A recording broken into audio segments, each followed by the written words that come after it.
So in the question we have two samples of hydrogen and oxygen, both having same mass.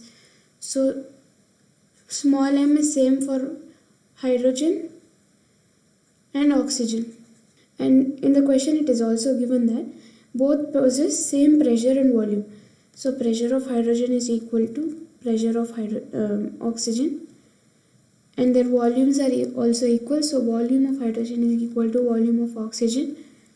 We need to find the ratio of their temperatures, that is T1 is to T2.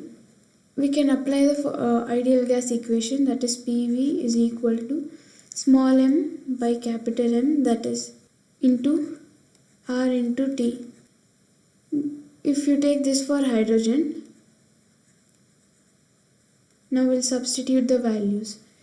P into V is equal to M is same by capital M of hydrogen is H2 is 2 into R into T1. Same formula if we put for oxygen, it becomes same volume, so P into V, same pressure, so P itself, and same volume, so V itself is equal to M, because they have same mass, by their molecular mass. Molecular mass of oxygen is 32 into R into T2.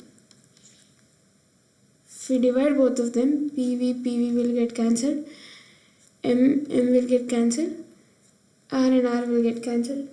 So we get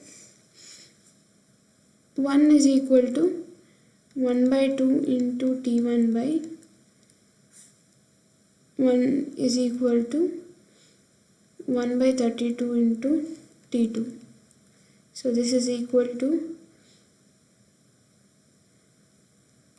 T1 by 2 into 32 by T2.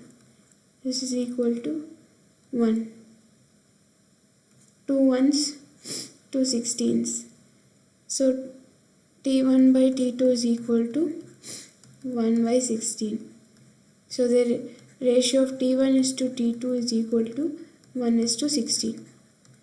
So the option is 2.